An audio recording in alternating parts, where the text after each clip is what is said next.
Okay, so we're going to assume for a moment that you know how to apply a stiff neck collar. We're going to come in, Tyler's going to grab and hold manual C-spine on the head and neck. Eric's going to come in and introduce himself, let him know that he's going to do a head-to-toe assessment on the patient to uncover any additional injuries.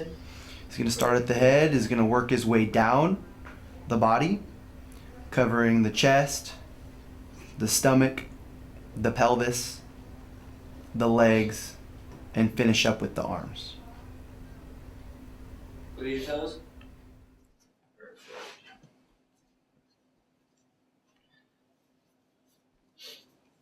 Squeeze my fingers. Eric has now completed his head-to-toe assessment. He's going to call over Steve and Kathy to help place the patient on the backboard. We're going to do a log roll movement to roll the patient onto his side in one fluid movement without putting any additional strain on his spine. Steve's then going to check the back to see if there's any protruding bones or any blood on the back of his hand. 1, 2, 3. On 3, we're going to roll the patient down onto the backboard. At this time, if the patient is off to the side of the board, we're going to do a V movement down on 3 and up on 3 to slide the patient in the middle of the board. Count of 3, back up. 1, 2, 3. Now that we've got the patient in the middle of the board, we're going to apply your new spider straps.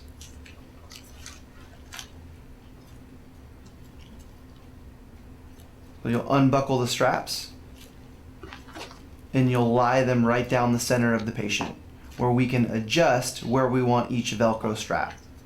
This is a new improved system that not only secures the patient to the board better, but it gives us freedom and movement where we apply each of the straps, so as not to apply them right over the center of any of the genitals of the patient, or for example, right over the kneecaps. We'll start by securing the shoulder straps first. They're a little bit faster this time. That just makes perfect. Then the chest strap. We'll ask the patient to take a deep breath and hold it for a second so we can apply the chest strap. This will give him free range of respiratory movement without making it more difficult for him to breathe. The next strap that we'll apply together is the stomach strap. We want to keep the black strap midline straight down the center of his body. Together, Eric and I will be coordinating movements to make sure that we go through the same handle strap.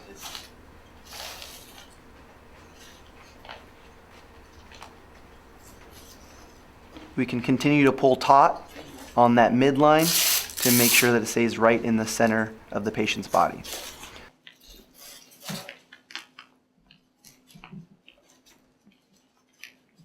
Lastly, we'll get the ankles and secure it nice and snug.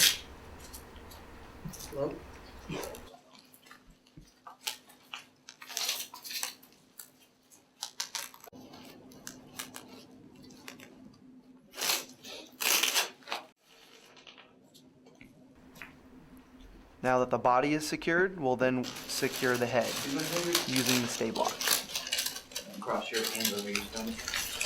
So with these stay blocks, in a coordinated movement, on 3, Tyler will count to 3 and will gently slide the head block underneath the patient's head.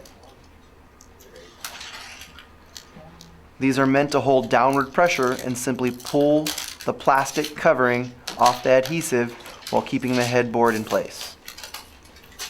Then we'll take the head blocks. The smooth side of the head blocks will go right alongside the patient's head.